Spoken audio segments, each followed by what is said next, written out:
Grandpa, come closer. I have to tell you a secret. My 8-year-old granddaughter whispered, her eyes filled with a kind of terror that no child should ever have to know. My parents say that tomorrow they're taking you to the Pines. They say you're no use anymore, that your money looks better in their pockets than in your account. Those words hit me harder than a shot of cheap, bottom-shelf whiskey on an empty stomach. Me, Otis Cyprian, the man who built a concrete and steel empire with these two bare hands, was being hunted in my own home. But what my son and my daughter-in-law didn't realize is that even an old lion never loses his teeth.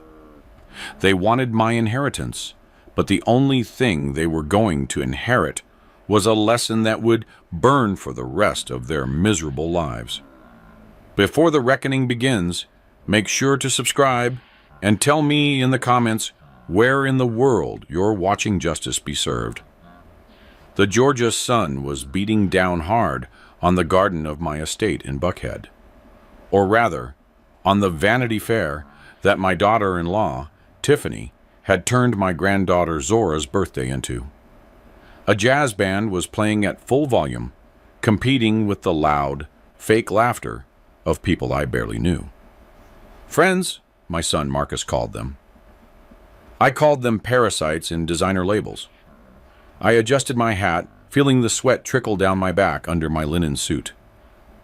Everything about this party screamed new money, glass tables, floral arrangements that cost more than a foreman's monthly salary, and bottles of high-end bourbon being popped like they were soda. "Mr. Cyprian," someone shouted behind me. It was Atticus Thorne, a greasy little man and a friend of my son. "What a bash, huh? Your son really knows how to go all out." "Yeah, it's a shame. The house and the bank account are both mine," I muttered under my breath, though I offered him a tight, forced smile. "That's right, Thorne. Marcus has a taste for the finer things." I walked away, searching for a bit of peace. From the terrace, I watched Tiffany. She was posing for a selfie by the dessert table, making that ridiculous duck face. She was wearing a dress that probably cost $3,000, bought with the credit card I was paying off. "It's for the family image, Pop Pop," she had told me last week. Image. In my day, an image was built with your word and your honor, not with social media filters. Marcus was standing near the grill with a beer in one hand and a cigar in the other, surrounded by his brothers. I saw him gesturing wildly, pointing toward the house, my house, as if he were already measuring how much it would fetch on the market. "Hit it! Don't miss!" The kids started shouting around the piñata. I sat on a wrought iron bench, feeling like a stranger in my own empire. That was when I felt a small hand tugging at my jacket. It was Zora. My little Zora, the only reason I tolerated this circus. But something was wrong. She didn't have that gap-toothed smile I loved so much. She was pale, and her large dark eyes kept darting around as if she were afraid someone would see us. "What's wrong, baby girl?" I asked, lowering my voice. "Didn't you like the piñata? You want Grandpa to get you another one?" "No, Grandpa." Her voice was trembling. "I have to tell you something. But promise me, by Grandma Hattie's memory, that you won't be mad at my mommy and Daddy." The tone of her voice made my blood run cold. I leaned down until I was at her level, ignoring the sharp ache in my knees. "I promise, sweetheart." "What is it?" Zora leaned into my ear, smelling like cotton candy and fear. "Last night, I woke up because I was thirsty. I heard Mommy yelling in the kitchen. She was telling Daddy that they can't take it anymore, that they have to get rid of the old man. I felt a buzzing in my ears. Get rid of the old man. Get rid of the old man, I repeated, feeling the air leave my lungs. Yes, Mommy said that tomorrow morning they're going to sign some papers. She said they're taking you to the Pines. The Pines. The name hit me like a sledgehammer. Everyone in Atlanta knew the rumors about the Pines, a state-run facility on the outskirts of the city, a place where the elderly were abandoned to rot in stained sheets and eat rancid food, a place where people went to be forgotten, not to be cared for. And Daddy, Zora sobbed quietly. Daddy said it was for the best. He said if they sold this house fast, they could pay back the sledge and we'd move to a penthouse in Miami. Grandpa, I don't want to go to Miami. I don't want them to take you to the Pines. The world stopped. The music, the laughter, the clinking of glasses, it all faded away. All that remained was the broken voice of my granddaughter and the volcanic fury beginning to wake up in my chest.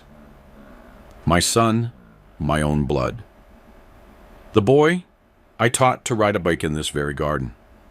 The man I sent to the best private universities so he wouldn't have to carry bags of cement like I did. That man was planning to throw me out like trash to pay off his gambling debts. I stroked Zora's hair, forcing my hands not to shake. Listen to me carefully, baby girl, I said in a voice I didn't recognize. It was the voice of the boss, the voice I used when negotiating multi-million-dollar contracts with corrupt unions. No one is taking me anywhere, and no one is selling this house. Do you understand? You promise? I swear it on your grandmother Hattie's memory. But I need you to be brave. This is going to be our little secret, okay? A spy secret? Zora nodded, wiping her tears. At that moment, I saw Tiffany approaching with that fake elegance she had rehearsed from reality TV shows. Oh, here you both are, Tiffany squealed. Otis, what are you doing out here all by yourself? Come on, we're about to cut the cake. And you, young lady, fix that dress. You look like you belong in the projects. Tiffany grabbed at my arm. Her touch made my skin crawl, but I smiled. It was the fakest smile of my life. Let's go, dear, I said. I wouldn't miss this cake for the world. The main table was decorated like a royal wedding. Marcus stood up when he saw me, wearing that toothpaste commercial smile he always used when he wanted money. Pop! The man, the myth, the legend, he shouted, hugging me tightly. He smelled like expensive cologne and fear. Yes, beneath the alcohol, I could smell his terror. The terror of someone who owes a lot of money to very bad people. Sit here at the head of the table. You're the guest of honor today. Thanks, son, I replied, letting him lead me like a fragile old man. What an impressive party. Must have cost a fortune. Marcus tensed for a second, but regained his composure. Nothing is too much for my Princess Zora, Pop. Besides, you know, business is booming. That crypto investment I told you about? Man, we're making money hand over fist. Lie. I knew it was a lie. Marcus couldn't invest his way out of a paper bag. That's great, son, I said, playing dumb. I'm glad to hear that because, to be honest, I've been feeling a little tired lately. My memory isn't what it used to be. I think I'm done managing my own accounts. The effect was immediate. Marcus and Tiffany exchanged a quick look, the look of predators seeing a gazelle start to limp. Oh, you poor thing. Tiffany leaned in, showing far too much skin. You've worked so hard. You deserve a rest. Let Marcus handle everything. He's so smart, just like you. Yeah, Pop, Marcus leaned in, lowering his voice. Actually, Tiffany and I were thinking, maybe tomorrow we could go to the lawyer's office, just to sign some papers, a power of attorney, you know? So I can go to the bank for you. And you don't have to deal with those long lines in the heat. It's for your health. A power of attorney? I asked, squinting as if I didn't understand. Oh, for the paperwork. Well, maybe that is a good idea. This head of mine isn't what it used to be. Yesterday, I called the housekeeper Hattie. Tiffany let out a nervous little giggle. See? It's dangerous. Imagine if you forgot to turn off the stove. We'll take care of it tomorrow. We'll take care of you. Just then, Marcus's phone vibrated on the table. He looked at the screen and went pale. He stood up abruptly. I have to take this. It's an important client. I watched him walk away toward the pool area. He didn't walk like a successful businessman. He walked like a condemned man. I took advantage of Tiffany yelling at the caterers to sharpen my ears. Years of working on noisy construction sites had taught me how to read lips and listen selectively. Marcus was arguing in a low voice, his gestures frantic. I told you I'd have it, man. Tomorrow for sure. No, don't touch the kid. I swear the old man is signing tomorrow. The house is worth at least $15 million? Yes, the whole thing. He came back to the table, sweating cold, wiping his forehead with a cloth napkin. Everything okay, son? I asked, cutting a piece of cake. Yeah, Pop. Everything's great. Just some technical details on a contract. Good, I said, chewing the cake that suddenly tasted like ash. By the way, Tiffany, this cake is delicious. Where's it from? From Fleur de Lis, Otis, the best of the best. I see. Enjoy it, I said, wiping my mouth. Enjoy it very much because I have a feeling things are going to change soon. What do you mean? Marcus asked, his voice shaking. I mean the weather is going to change. My knees are aching. I think it's going to rain. I stood up slowly, leaning on the table. Well, family, Grandpa is heading in. I've got a headache and all this music is making me dizzy. Going in so early? Tiffany feigned disappointment. It's barely 6 o'clock. Yes, dear, I'm old. You all keep celebrating. Celebrate your future. I walked away from the party hunched over, dragging my feet. But the moment I crossed the threshold and was out of their sight, my back straightened. The pain in my knees vanished, replaced by a cold, calculating adrenaline. The party was over for sweet Grandpa Otis. It was time for Otis Cyprian, the man who survived the crashes of '87 and 2008, to wake up. I walked to my truck. It wasn't a Mercedes or a BMW, like the ones cluttering my driveway. It was my faithful '98 Ford F-150, rust red. Marcus was always begging me to sell it. Pop, you look bad showing up to meetings in that junk, he'd say. But that junk had never left me stranded. That truck had hauled the bricks for my first job. It had scars, just like I did. I got in and slammed the door. The smell of old leather and tobacco calmed me down.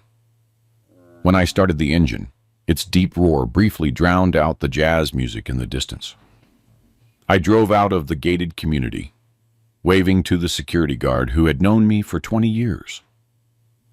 As I drove through the streets of Atlanta, the Saturday evening traffic gave me time to think. I looked at my hands on the wheel, large, calloused, spotted with age. These hands had mixed concrete, hauled steel beams, signed paychecks for hundreds of families, and they had also cradled Marcus when he was born. Hattie, I whispered to the empty passenger seat, you left me alone with this mess, old girl. I remembered the day. Hattie died 3 years ago. Her last words weren't about romantic love. They were a warning. Otis, watch out for Marcus. We love him, but he's weak, and Tiffany, that woman is hungry, but not for food. Don't let them eat you alive, old man. At the time, I thought it was just the morphine talking. How stupid I was. Marcus was always a spoiled child. In my desire to make sure he didn't suffer the poverty I did, I gave him everything. I gave him cars, trips, a vice presidency at the company, where he did nothing but play golf. I raised a parasite who thought money grew on trees and didn't come from the sweat of your brow. And now, that parasite wanted to sell me out. I stopped at a red light. Next to me was a city bus filled with people coming home from work. I saw tired faces, honest people earning a living, and I felt a deep shame. My son, with all the opportunities in the world, was less of a man than any of them. "It's over," I said out loud, hitting the steering wheel. "The scholarship is over, Marcus. The easy life is done." The light turned green. I hit the gas. I wasn't going home to sleep. I was going to war. And in war, the first one to hesitate is the first one to die. I got back to the mansion as the sun was setting. The house was quiet. Most of the guests were either in the back garden or gone. I entered through the side door, avoiding the cleaning crew Tiffany had hired, most of whom were likely her spies. My house, a 20,000 square foot estate in the hills with Italian marble and crystal chandeliers, everything Hattie ever wanted. Now it felt like a mausoleum. I went straight to my office on the second floor. It was the only place Tiffany didn't dare enter. She said it smelled like old man and cigars. I took out my keys and opened the heavy oak door. The air inside was still. I locked the door behind me with a double bolt. I walked to the bookshelf. I moved a fake copy of the Encyclopedia Britannica to reveal a keypad. Marcus and Tiffany thought I was a tech-phobic old man who barely knew how to use a smartphone. What they didn't know was that 6 months ago, after noticing $50,000 missing from a miscellaneous account, I had hired a cybersecurity specialist. "I want to see and hear everything, son," I told him, "even when the mice sneeze." I typed in the code. A section of the wall slid away, revealing a high-definition monitor connected to a private server. I sat in my leather chair, put on my glasses, and started reviewing the recordings. There they were. Friday night, main living room. On the screen, I saw Marcus pacing back and forth with a glass of whiskey. He looked disheveled, his eyes red. Tiffany was sitting on the sofa filing her nails with an indifference that chilled my blood. I turned up the volume. "Don't you understand, Tiffany?" Marcus was shouting. "The Sledge isn't a bank. They're mobsters, you idiot. They told me if I don't pay the $5 million by Tuesday, they're going to send Zora back to me in pieces." My heart stopped for a beat. They threatened my granddaughter. I felt a surge of acid bile rise in my throat.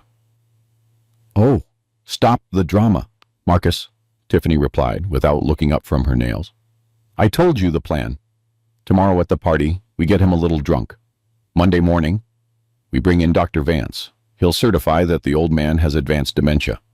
With that and the lawyer your friend found, we get the irrevocable power of attorney." "And if he resists?"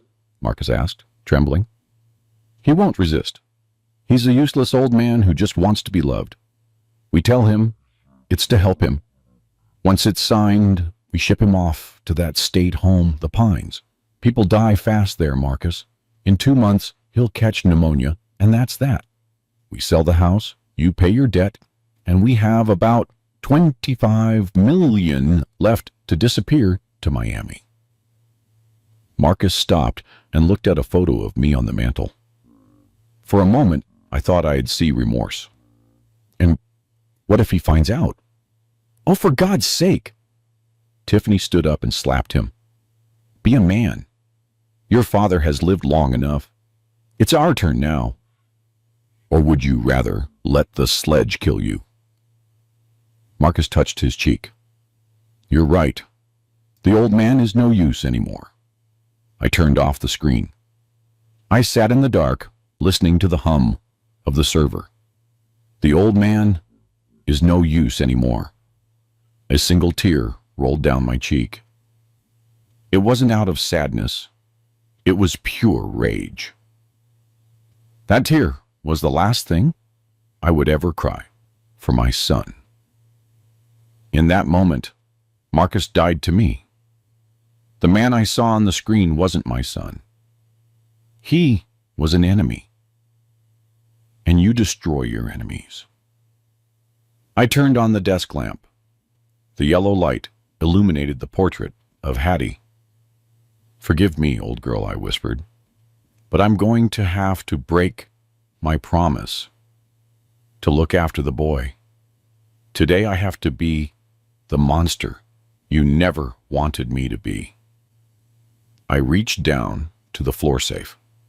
The combination: Zora's birthday. The steel door opened with a heavy click.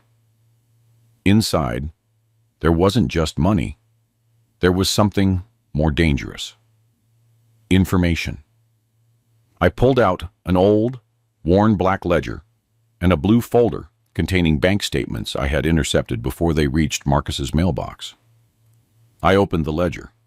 For 40 years, I had recorded every cent that entered and left my business. It was a habit from when I was poor, an obsession. I flipped through the pages to the recent entries. January, Tiffany's credit card payment, $10,000, winter clothes. February, transfer to Marcus, $50,000, tech startup investment, fake, tracked to an online casino account. March, medical clinic, $20,000, Tiffany's cosmetic surgery. April, Zora's tuition, $4,000, paid. I added up the figures from the last 3 years. The calculator spat out a number that made me nauseous. $41 million. They had drunk, gambled, and rubbed into their skin the equivalent of the life's work of 100 honest men. And it wasn't enough. It was never enough for the black holes they had for souls. And now, the debt to the sledge. 5 million more. I looked at the blue folder. I had the promissory notes Marcus had forged, the illegal transfers he had made using my digital signature when I was sick last year. I had enough evidence to put them in prison for 20 years. Fraud, embezzlement, that forgery.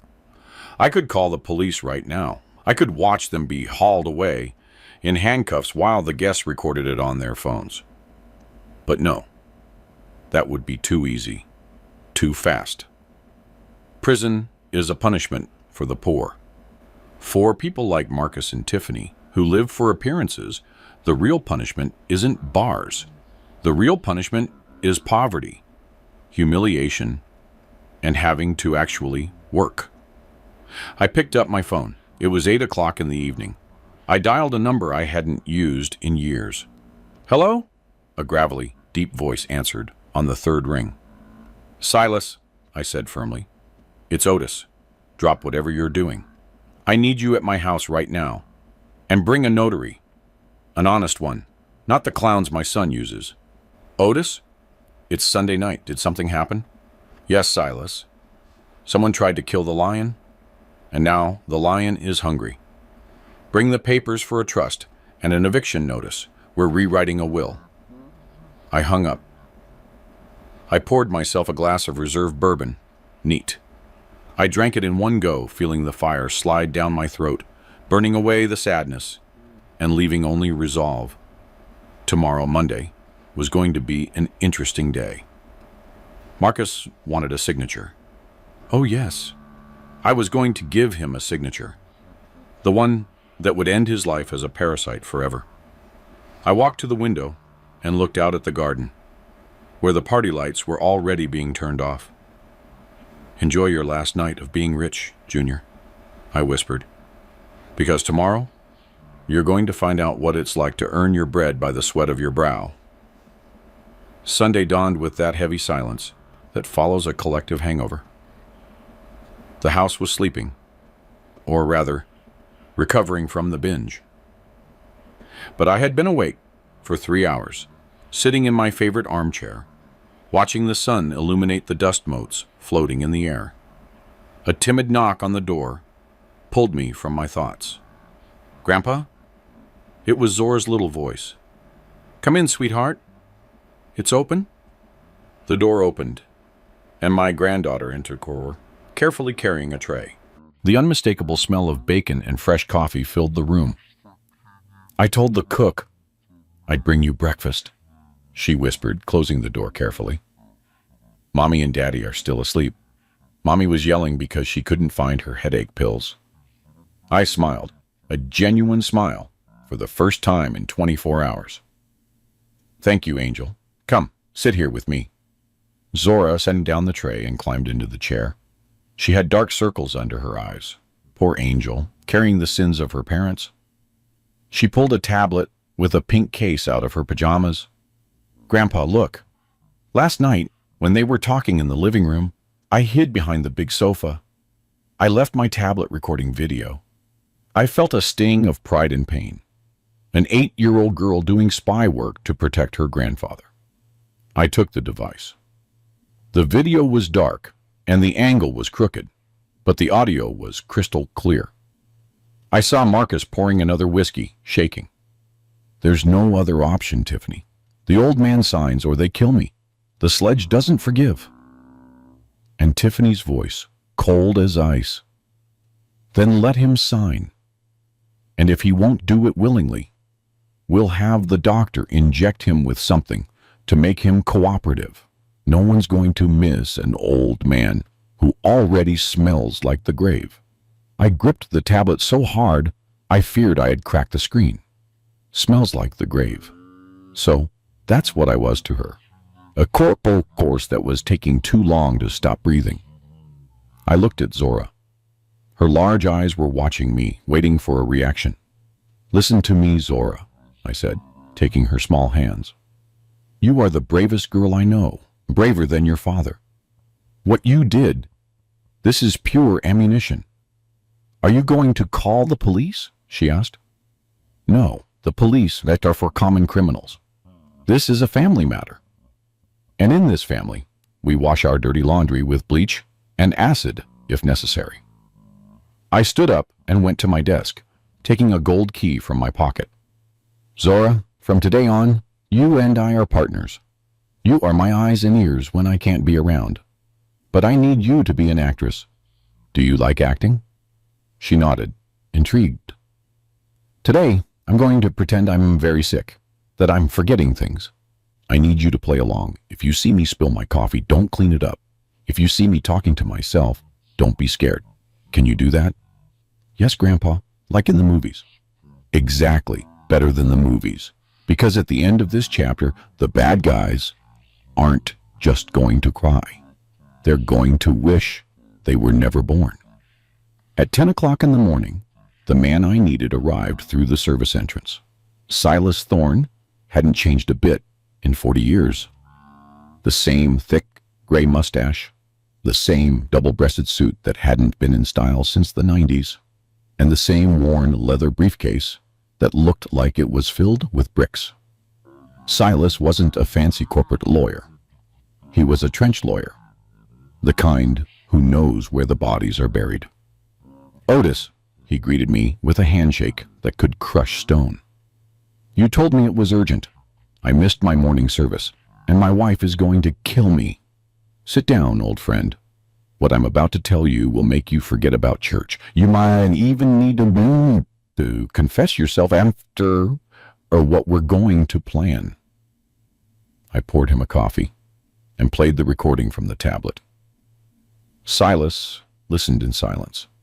His poker face slowly transformed. First he frowned, then he grit his teeth, and finally he slammed my desk so hard the cups jumped. "Those sons of bitches," he roared, forgetting his manners. "Forgive my language, Otis, but those are some low-down sons of bitches. Incompetence, drugging you. This is attempted kidnapping and assault." "I know, and I want to destroy them, Silas. But I don't want them in jail just yet. I want something worse." "Worse?" "I want them to feel hunger. I want to take everything from them. Absolutely everything. But I need to protect the girl. If I report them now, Child Protective Services will take Zora. I can't allow that. Silas stroked his mustache, thinking. His legal brain started churning.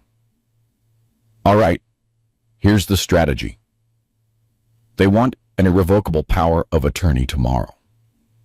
If you sign that, you're legally dead. They take the accounts, the house, everything. I'm not signing that. Of course not. We're going to set a trap. We're going to draft a trust. All your assets, the house, the accounts, the investments, will be moved into a trust where Zora is the sole beneficiary. And you will be the lifetime administrator. And I will be the executor if you pass. The key clause will be this. Any attempt to challenge the trust by Marcus or Tiffany will result in the immediate donation of all assets to the Red Cross. The iron trap, I murmured. I liked it. Exactly. But there's a problem, Otis. Silas looked at me seriously. This Sledge fellow. If Marcus doesn't pay tomorrow, those animals don't play. They could hurt Marcus, or worse, come here looking for payment. We can't risk Zora being in the house. I stood up and looked out the window. Silas was right. The law worked out for Tiffany and Marcus, but for the loan sharks, the law didn't exist. You're right, I can't fight two wars at once. I have to neutralize the Sledge today. Are you crazy? Silas was alarmed. Are you going to call the police? No, I'm going to go see him. Otis, they'll kill you. That guy controls the South Side. Silas, I've dealt with union bosses who carried pistols in their belts in the 80s. I've negotiated with corrupt governors. The Sledge is just a businessman. A dirty business, but business nonetheless. And I have liquidity. I opened my safe and pulled out 2 thick stacks of $100 bills. Prepare the trust papers, bring them tomorrow at 9, along with Silas Vance from the bank. Enter through the library and hide. I'll handle the Sledge. The neighborhood wasn't a place for a rust-red Ford F-150, even if it was old. It was a maze of narrow streets, graffiti of grim reapers, and stairs that felt heavy on the back of your neck. I parked in front of a warehouse that was masquerading as an auto shop. I knew I was in the right place because there were 2 tattooed guys at the entrance keeping watch. They didn't look like mechanics. I got out of the truck. I was wearing my hat and carrying my cane, even though I didn't need it. The cane was a weapon. Solid oak with a silver handle. Hey, Pops, one of the guys shouted at me. You're lost. The nursing home is the other way. The other one laughed. I walked up until I was right in front of them. I didn't look down. I'm here to see the Sledge. Now tell him Otis Cyprian is here to talk about Marcus's debt. The guys looked at each other. Marcus's name sounded familiar. One of them spat on the ground and pulled out a radio. Boss, there's an old man here. Says he's the junior's dad. Yeah, he's alone. Okay. The metal shutter rose with a rusty screech. Inside, it smelled like motor oil and weed. At the back, sitting on a red leather chair that looked like a cheap throne, was the Sledge.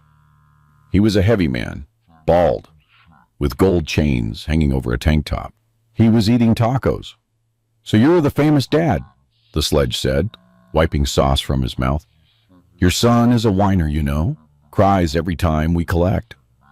My son is an idiot, I replied dryly.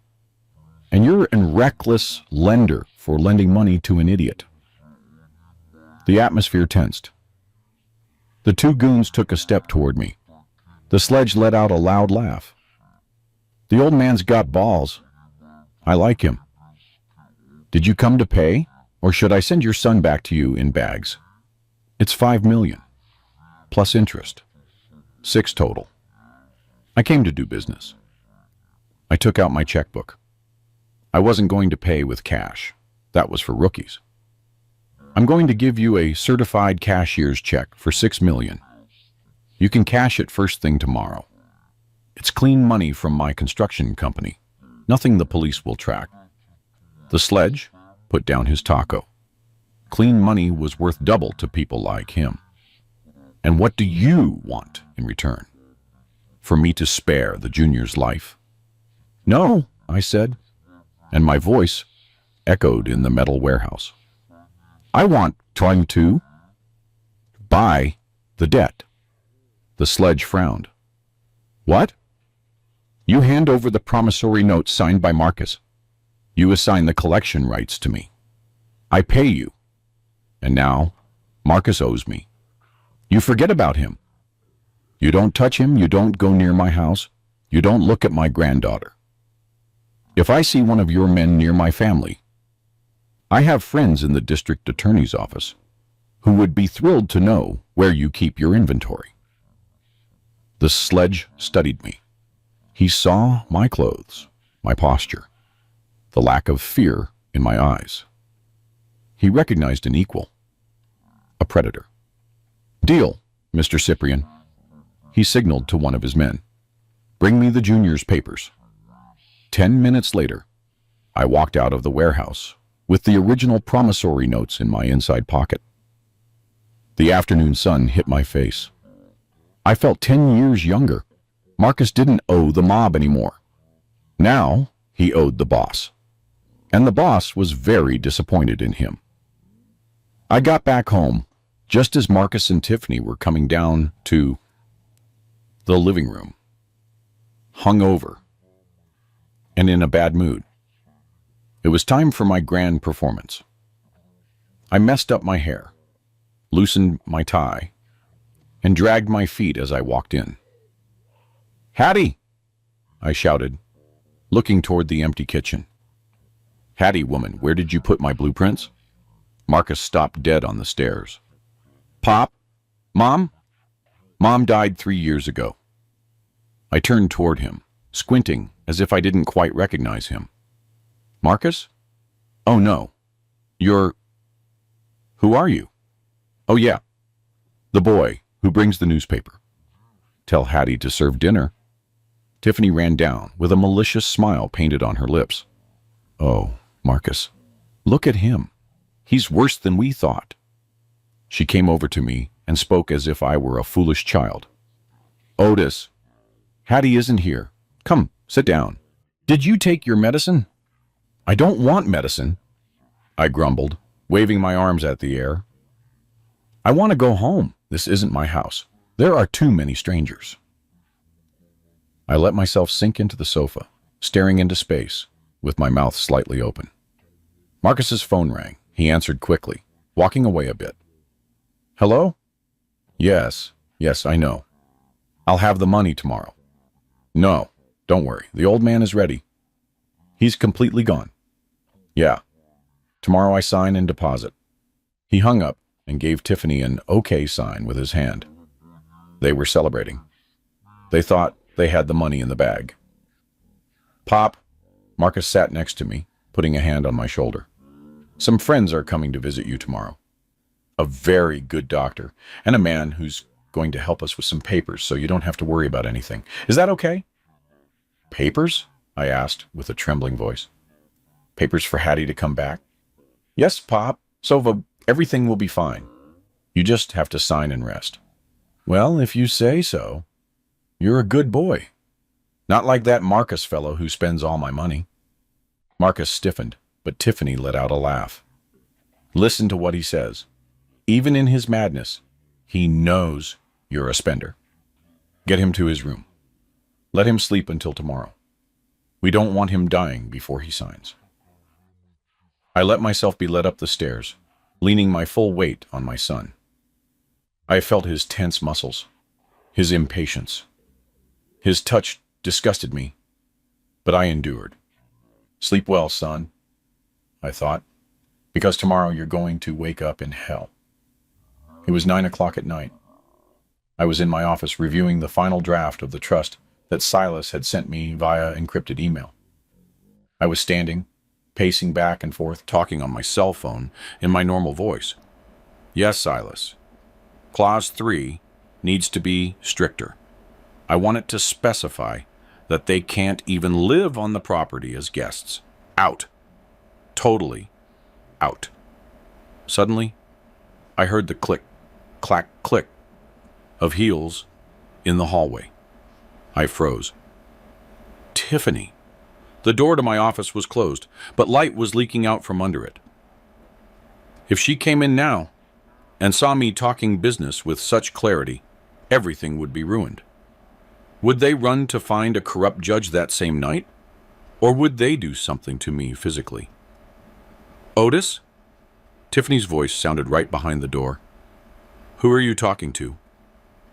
I hung up the phone instantly and threw it onto the sofa. But I didn't have time to sit down or turn off the computer. The knobs started to turn. My heart was beating like a drum. I was trapped. Crash.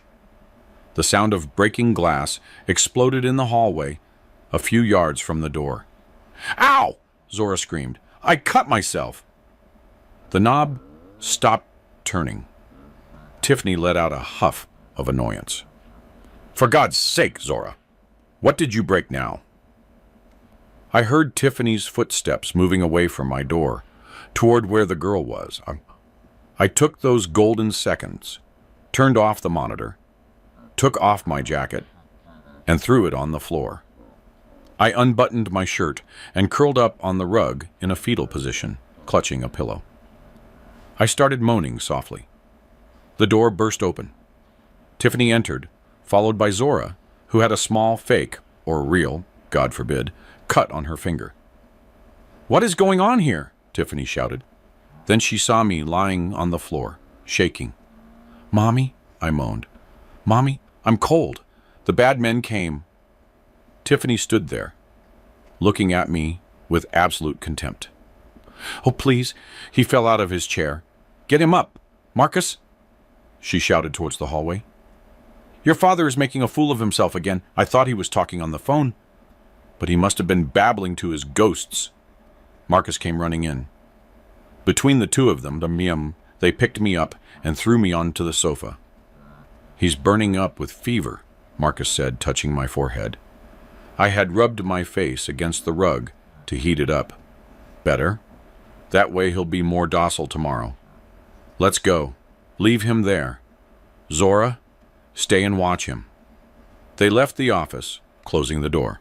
I stayed motionless for a few seconds until I heard their footsteps go down the stairs. I opened one eye.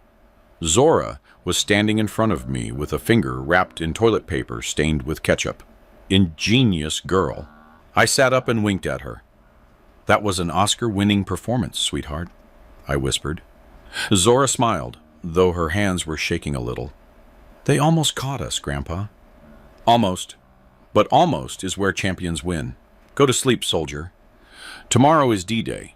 Tomorrow the trap shuts, and there will be no mercy. Monday dawned gray, with that overcast sky typical of Atlanta when rain is threatening. I dressed carefully for my role. I put on an old wool cardigan that had a coffee stain on the sleeve and left my shoes unpolished. I messed up my hair a bit in front of the mirror. The image looking back at me was that of a defeated old man. Perfect, I whispered. You look like easy prey. I went down to the living room at 9 o'clock sharp. Marcus and Tiffany were already there, pacing back and forth like caged cats. Marcus was biting his nails. Tiffany was compulsively touching up her makeup.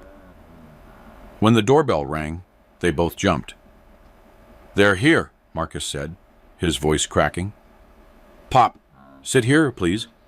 Don't say anything stupid. Just nod and sign. The housekeeper opened the door, and the vultures entered. First, Dr. Vance, a short, bald man with a medical bag that looked like a prop. I'd heard of him. He was famous for prescribing diet pills to rich ladies and signing questionable death certificates for the right price. Behind him was the notary public, A man named Mr. Sterling, a heavy, sweating man with a suit that was too small and a tie stained with sauce. He had that arrogant look of bureaucrats who think they're gods because they have an official seal. "Good morning, family," Sterling said in a thick voice. "Sorry for the hour, but we understand this is a matter of medical and legal urgency. Come in, come in." Tiffany received him with her best fake smile. "My father-in-law is waiting for you. Today he woke up, well, you'll see, very lost." I sat there staring at a fixed point on the wall with my mouth slightly open. "Who are these people, Hattie?" I babbled when they approached. "Did they come to fix the leak in the roof?"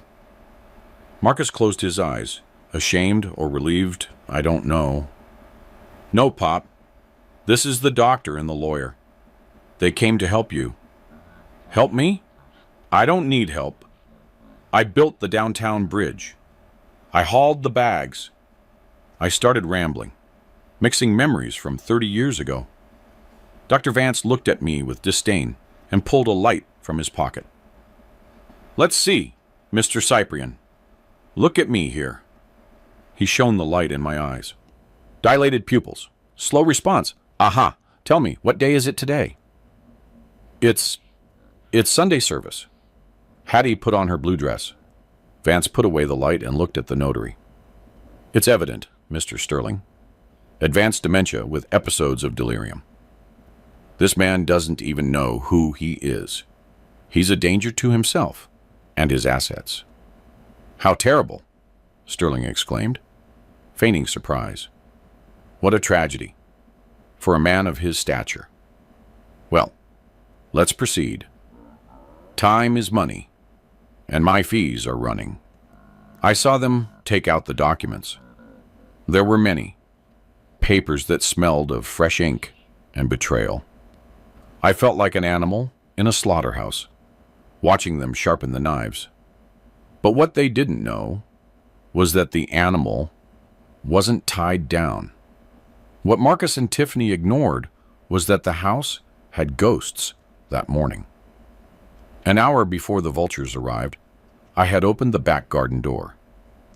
That's how my true allies entered. Silas Thorne, my lifelong friend, and the toughest lawyer in Georgia, and Mr. Vance, the honest one, the regional director of National Bank, a man of impeccable reputation who had managed my accounts since the 80s. 2 other men also came, private security guards, ex-military, armed and discreet. "Otis, this is crazy," the banker had told me as he walked in, seeing my senile old man costume. "Is all this theater necessary?" "It's necessary, Silas. I want them to see the face of the boss without a mask. I want them to hear how they sell out their own father." I hid them in the library, a room adjacent to the main living room. The library door was thick wood, but I left it open by a millimeter. Additionally, I had connected the security camera feed to a tablet that Silas Thorne was holding. They could see and hear everything happening in the living room in 4K definition. "Don't come out until I give the signal," I warned them. "The signal will be when I throw the papers on the floor."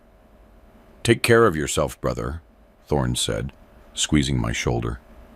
"If they try anything physical, we're coming in hard."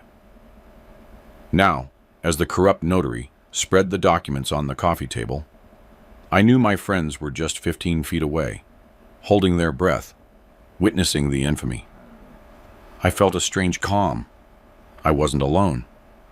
I had my granddaughter upstairs, safe in her locked room, my friends by my side, and my wife's memory in my heart.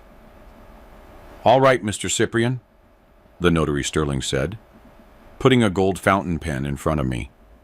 "I need you to sign here, here, and here.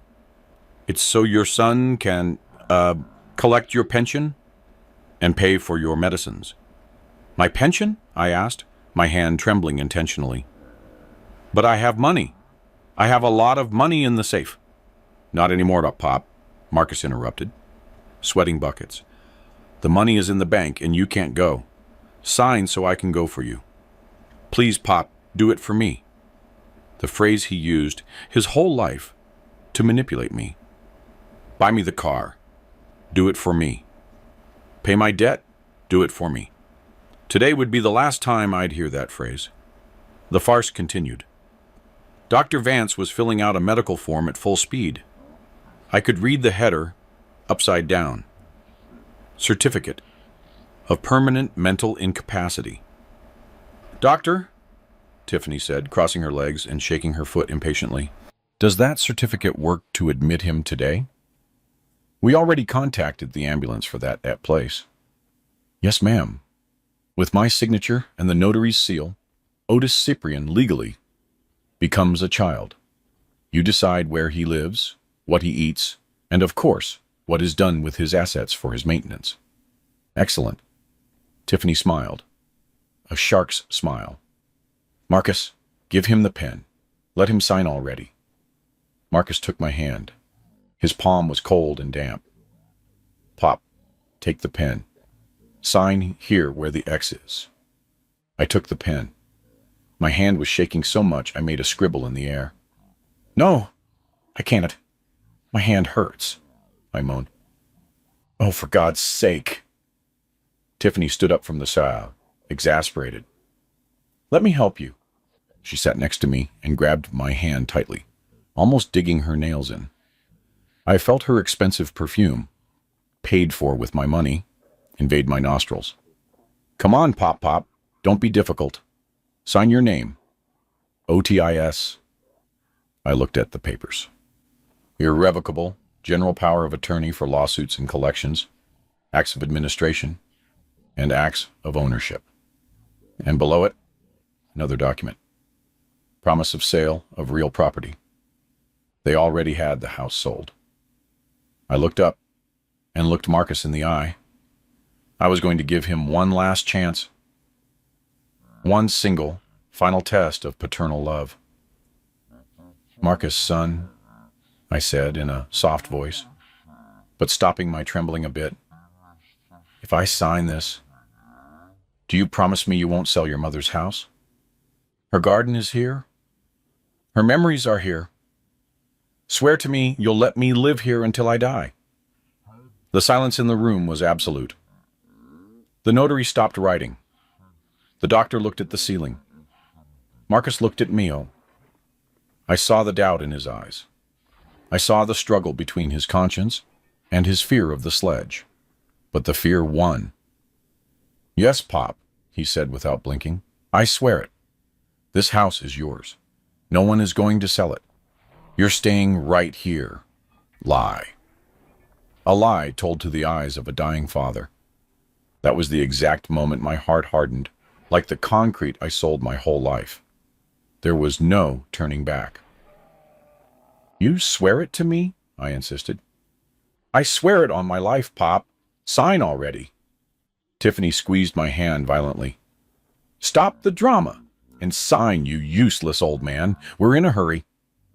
In that instant, time stopped. I stopped shaking.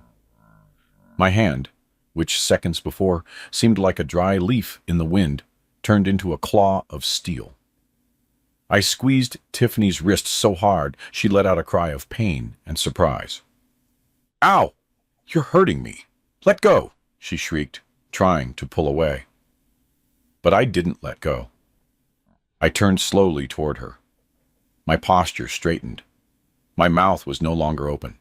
My eyes, previously glassy and lost, now burned with the fire of accumulated fury. Get your filthy hands off of me, woman, I said. My voice wasn't a babble. It was a deep, low thunder. Tiffany froze with her mouth open. Marcus took a step back as if he'd seen a ghost. Pop, he whispered. I released Tiffany with a push that sent her backward against the sofa. I stood up. I didn't need the cane, but I gripped it as if it were a royal scepter. Did you think I was crazy? I asked, scanning the room. Did you think because I'm old, I'm stupid? Sterling, the notary, tried to intervene nervously. Mr. Cyprian, if you don't feel well... Shut your mouth, you two-bit lawyer, I shouted at him. You're not a notary. You're an accomplice to theft. And you, doctor, I pointed at Vance. You better hope your license is up to date because you're losing it today. Marcus was pale, shaking more than I had been a moment ago. Pop, what's going on? You were sick. I was acting, Marcus. And you just failed the audition. You lied. You swore to my face you wouldn't sell the house while you had the sales contract right under these papers. I grabbed the pile of documents from the table, held them in the air, and let them fall like rain. Now, I shouted. That was the signal. The library door burst open. Silas Thorne and Silas Vance came out, followed by the two armed security guards who positioned themselves at the main entrance, blocking the exit. Good afternoon, Thorne said with a fierce smile. Quite a party you have here. I pity the cake is over. Tiffany stood up, fixing her dress, trying to regain her spoiled girl arrogance. Wait, who are you people? Get out of my house. Marcus, do something.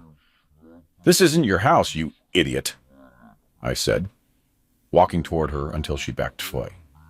And Marcus isn't going to do anything because Marcus no longer has a voice or a vote in this family.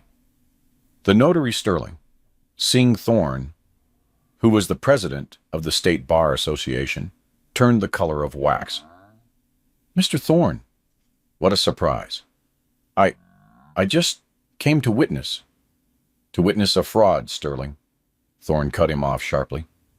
We have everything recorded, high-definition video and audio. We heard how you were coercing Mr. Cyprian, how the doctor was faking the diagnosis, and how you were preparing the theft. Dr. Vance tried to grab his bag and run toward the back door. Hold it right there. One of the guards blocked his path, putting a hand on his chest. The doctor bounced back like a ball. No one leaves here until I say so, I sentenced. I walked toward the giant 85-inch television Marcus had bought with my money last month. Sit down, I ordered. No one moved. Sit the hell down. My shout made the windows rattle. Marcus and Tiffany collapsed onto the sofa like rag dolls. The accomplices stayed standing, trembling. Marcus, you wanted to know how gone your father was? Let's watch a movie. I took the remote and connected the server feed. The screen lit up. The day and time appeared. Friday, 11:45 p.m. There they were, in that same living room. The video started playing at a deafening volume. Marcus on screen. The old man already smells like the grave. If we put him in the pines, in 2 weeks he'll die of sadness or an infection. Tiffany on screen. I hope he dies sooner. I'm sick of him and his back-in-my-day stories. Hey, with the $15 million from the house, can I buy the Range Rover? The one with the panoramic sunroof. Marcus on screen. Yes, baby, whatever you want. First I pay the sledge, and the rest is ours. After all, the money was going to be ours sooner or later anyway. I paused the video right on Tiffany's face, laughing. The silence in the room was deathly. Tiffany was staring blankly, her mouth dry. Marcus was crying silently with his head in his hands. Smells like the grave, I repeated Tiffany's words. I paid for your new body, Tiffany. I paid for your gym. I paid for the very clothes you're wearing. And this is how you pay me back. Planning my death to buy a car. You are trash. You are less than trash. I turned to Marcus. And you, my son, my pride, selling out your father for gambling debts. And women. Pop, forgive me. I'm scared. The sledge, yeah. Marcus sobbed like a small child. Shut up, I snapped. Don't cry. Men face their consequences. I turned to Silas Thorne. Counselor, how many years in prison for these people? Attempted theft, fraud, forgery, illegal restraint. Thorne pulled out a notepad and feigned calculations. Well, Otis, adding the aggravating factors of the victim being elderly and the family bond, I'd say about 15 years for Marcus and Tiffany. And for these two gentlemen, he pointed at the doctor and the notary, besides jail, lifelong professional disbarment. Sterling, the notary, fell to his knees. Yes, to his knees. Mr. Cyprian, please, I didn't know. They misled me. I have kids, Mr. Cyprian. Stand up, have some dignity, I said with disgust. You knew exactly what you were doing. You charged $5,000 in advance. I saw it in Marcus's transfer records. I looked at everyone in the room. I had absolute power. I could destroy them with one call to the DA. I could see them rot in a state penitentiary. But then I thought of Zora. If her parents went to jail, she'd be the daughter of criminals. Her life would be scarred. And I didn't want that for my granddaughter. Besides, I had a better punishment in mind.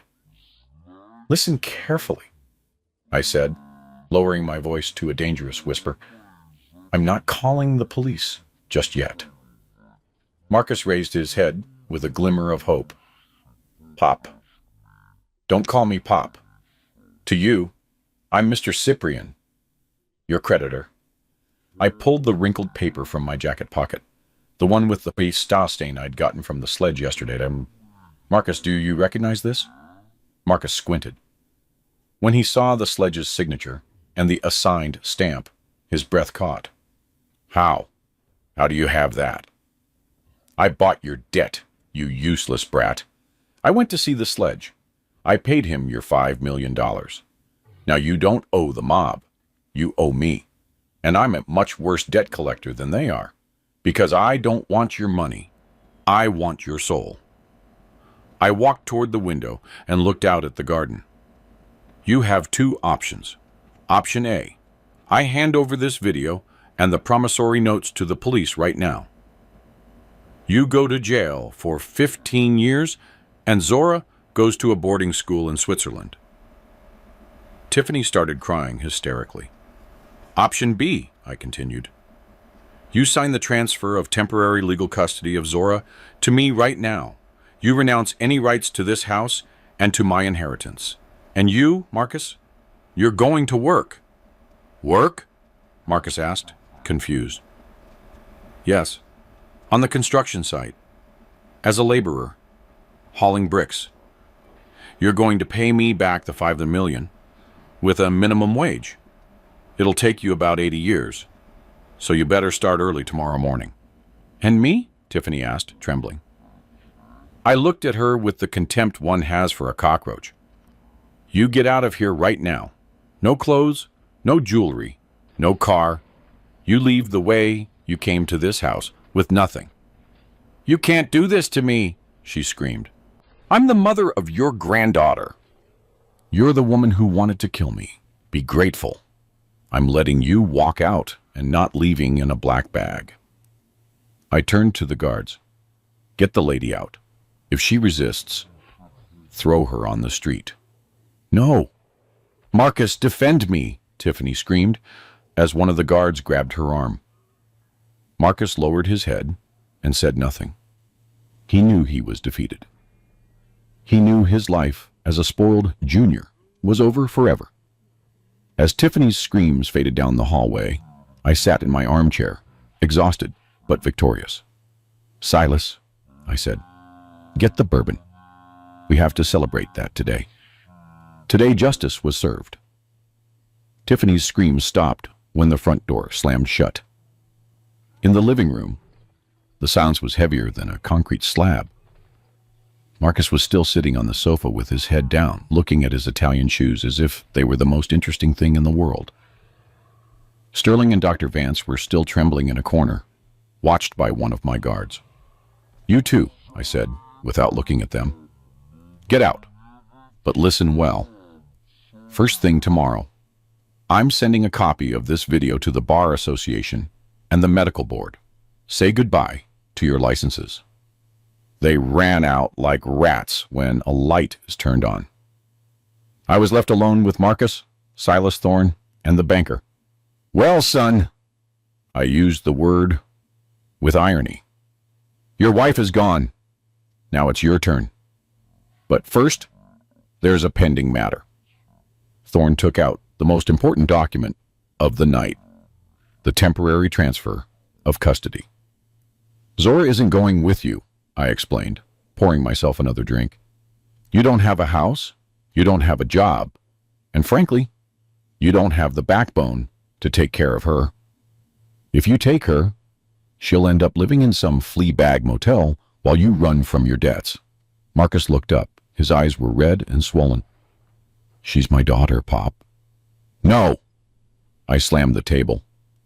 She was your daughter when you were supposed to protect her, but you preferred to protect your lifestyle. The girl showed me the video. Marcus. She's more afraid of living with you than of being an orphan. I put the document in front of him, and a common pen, not the gold fountain pen. Sign. You cede legal custody to me for 1 year.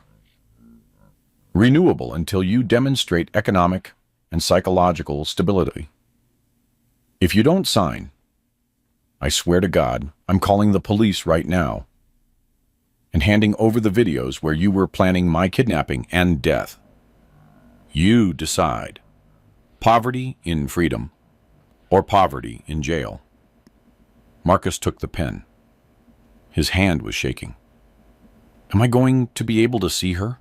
He asked in a thin voice. When you earn it, when you come here clean, sober, and with money, you earned yourself to buy her an ice cream. Until then, don't even come close. Marcus signed. When he lifted the pen, he stopped being a father and became a scared child again. Thorne took the paper, checked it, and nodded. It's done, Otis. The girl is safe. I sighed, feeling a giant weight leave my chest. The house was saved. My life was saved. But most importantly, Zora's future was armored. Very well, I said, putting the documents in my safe. Now for the material part. I approached Marcus. Give me the keys. To what? To everything. The house, the BMW, Tiffany's SUV. Give me the corporate credit cards. Give me the Rolex I gave you when you turned 30. Marcus instinctively touched his wrist. Pop, the watch was a gift. Gifts are for sons who don't try to kill their fathers. Give it to me. Marcus took off the watch, slowly, then pulled out his keychain and wallet, putting everything on the coffee table. The little pile of luxuries sparkled under the lamplight. Now what do I do? He asked, spreading his arms in desperation. Where do I go? I have no money, no car. I reached into my pocket and pulled out a yellow envelope and a MARTA transit card. Here is the address of an apartment in the South Side. It's on the 4th floor. No elevator. It's owned by the company. We used it for out-of-town workers.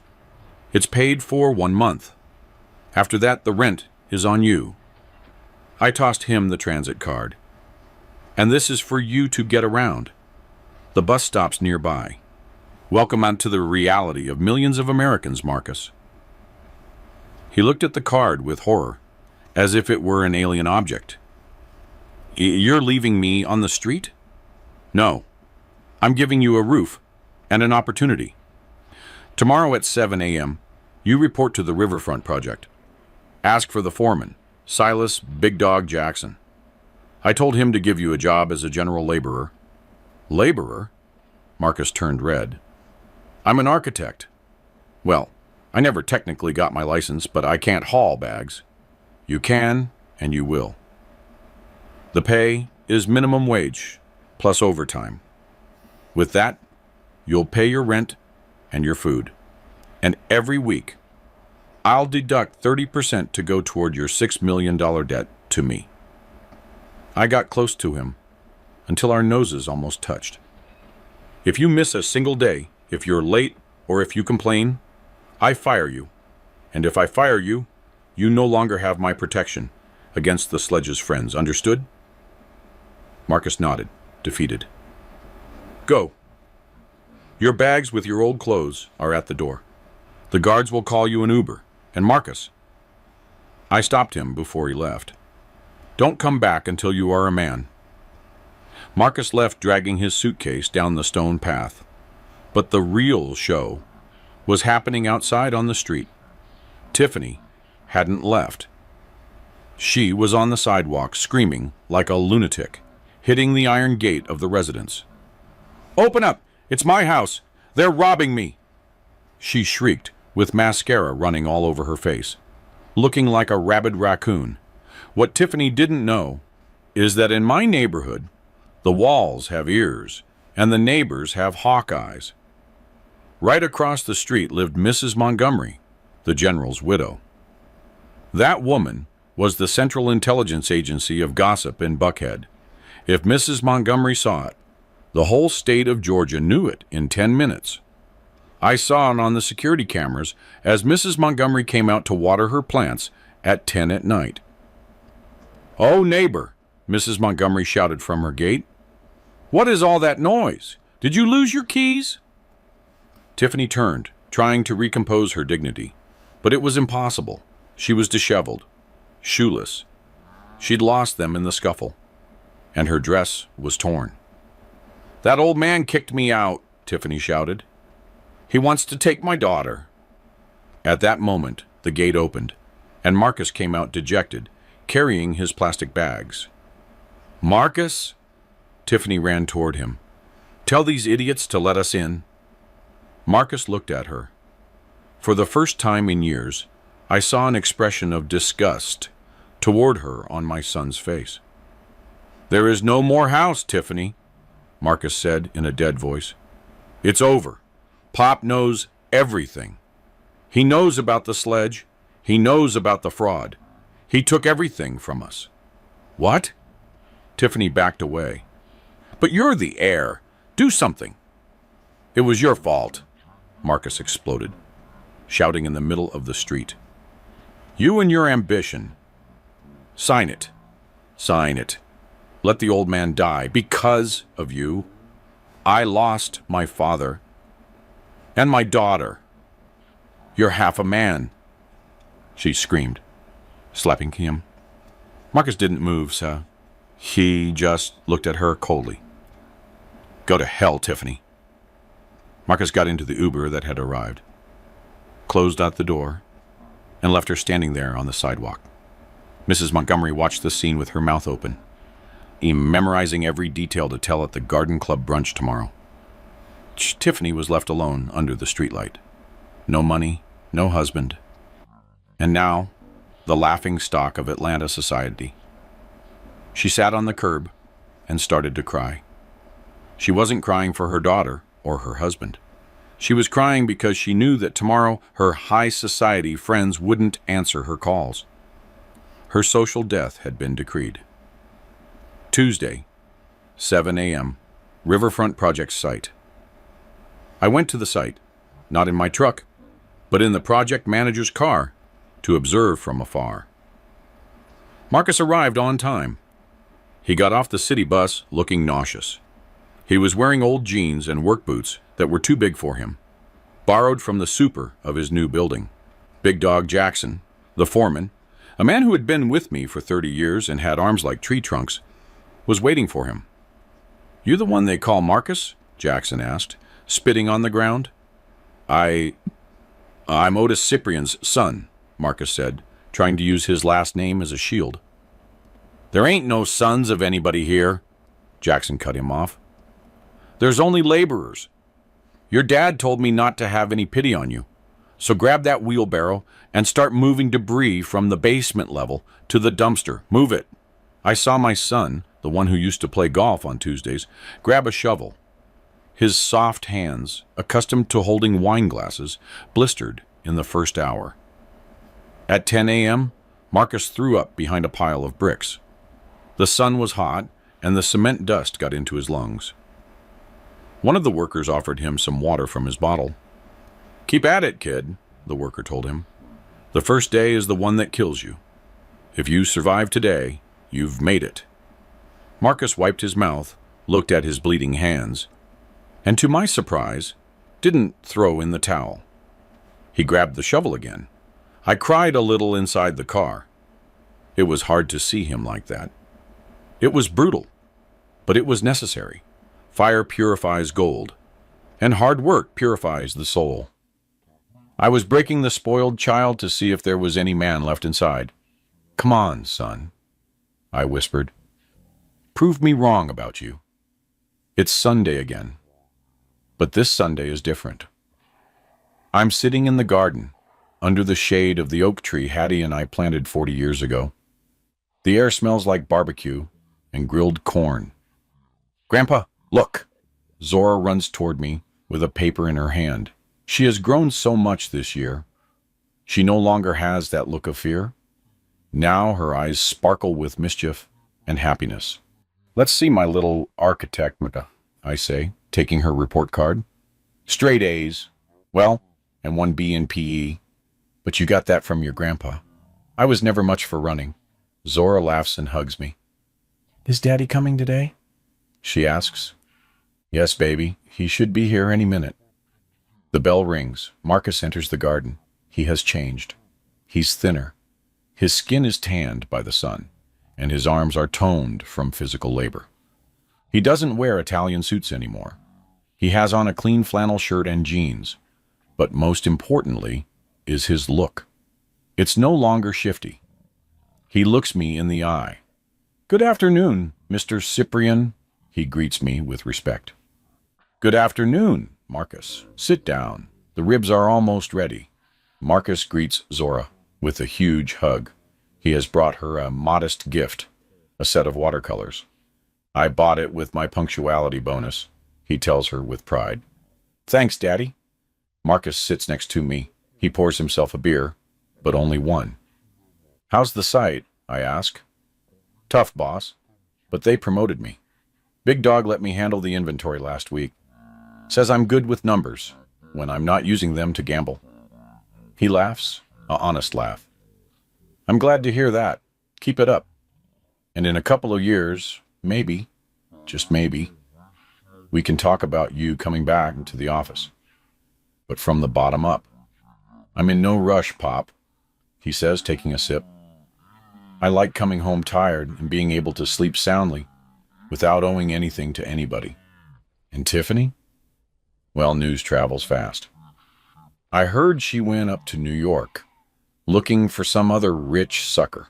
But she's too old to compete with 20-year-old models.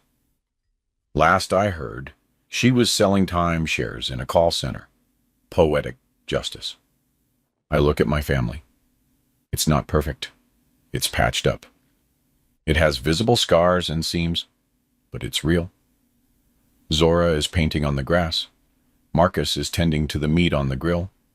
And I, Otis Cyprian, the old lion, can finally close my eyes and rest a bit. Hattie was right, and in the end, it's all about tending the garden so the roses can bloom, even if sometimes you have to prune the rotten branches. I lift my glass toward the sky. Okay. Cheers, Hattie. Mission accomplished. I'm really glad you're here and that I could share my story with you. If you liked it, show me by liking the video and subscribing to my channel. Let's see how many of us there are. Write in the comments which city you're watching from and what time it is. I'm so curious to know where all you wonderful people are tuning in from. If you wanted to support me a little extra, you can also send a small donation. I share new life stories for you every single day. And now, 2 of my most popular stories will pop up on the screen so you can choose what to watch next.